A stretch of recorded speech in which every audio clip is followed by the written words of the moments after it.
Yes, ready, start. During the third quarter of this century, the world has seen unprecedented progress comprising in these about 25 years an order of economic growth which is unparalleled in human history.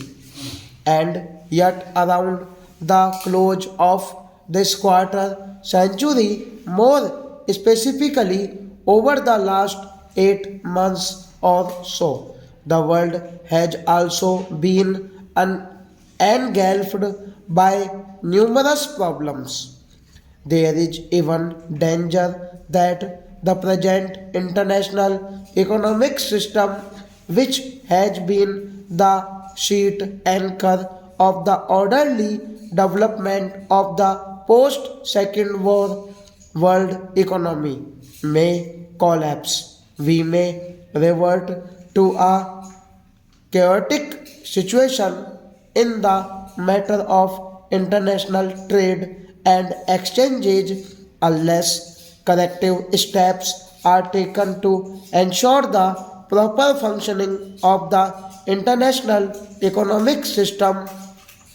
It is therefore most timely that international financial experts from both developed and underdeveloped countries, from countries which with a persistent balance of payment surplus as well as with chronic balance of payment problems, from countries on the threshold of development and from those struggling to break out of the vicious circle of poverty, low savings and low investment and consequent low income have gathered here today to discuss the problems of the world economy in this crucial period of human history. The major problem of the world for the next 25 years, as I see it, is that of bringing about a better balance in the living standards and rates of growth of different pupils inhabiting this planet. As I stated earlier, the world has seen unprecedented growth over the last 25 years, an order of growth which perhaps the world has not seen in a couple of centuries preceding this quarter century, or even perhaps over a thousand years preceding the last couple of centuries. Nevertheless, this growth has occurred only in certain parts of the world and has left behind vast sections of the human race living in conditions prevailing in the Middle Ages or even worse. This inevitably gives rise to tensions and to problems of international exchanges which are deep seated and for which all thinking men have to find an adequate solution in the race for growth.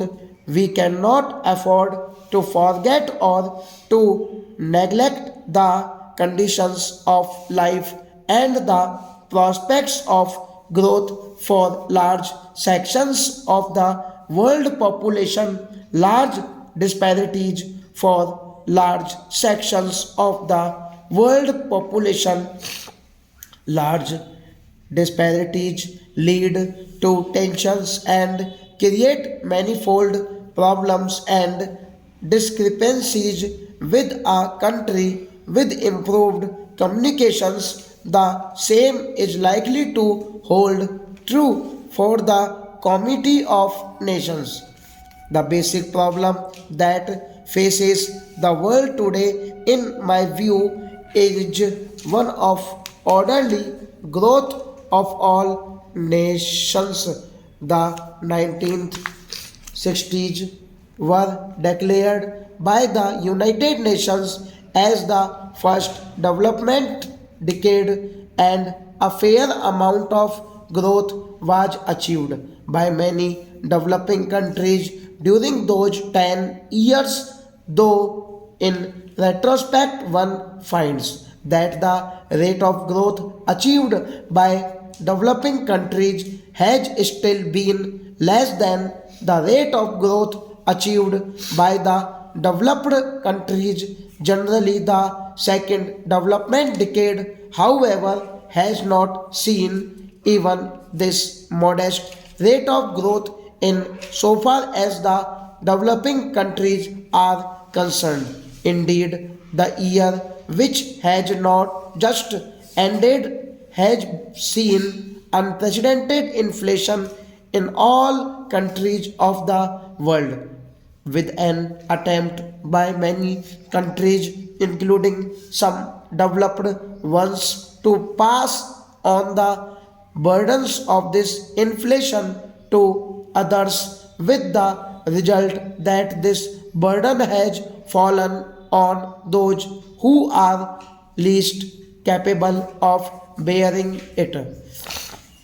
There has also been a cooling off of the spirit of cooperation and international assistance which has characterized the previous decade. I consider this to be an unhappy development, just as no man can live and thrive by himself. No country can prosper today in isolation or in complete disregard of the well being of its neighbors and of its trading partners around the world. This is a perspective which I feel we should keep in mind while discussing some of the present problems of the world.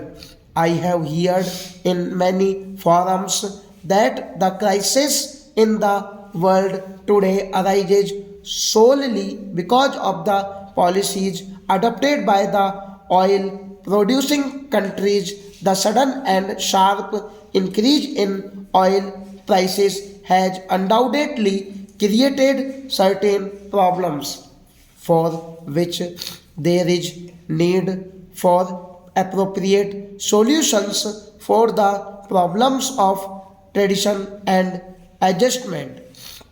But we seem to forget that oil is a wasting resource, that for decade the price of oil has no relationship to the real cost of this primary source of energy in terms of the cost of its alternatives, and have also been onerous for many developing countries. The more so because of the long seven history of such policy. In more recent times, I find that the forces of inflation are becoming infectious, and that many countries facing internal problems are seeking to pass on the burden of their own inflation to other helpless countries.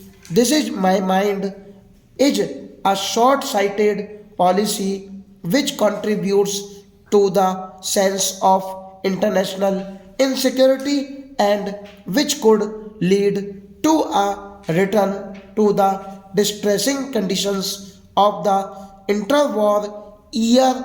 We should not encourage this bad policy. Stop.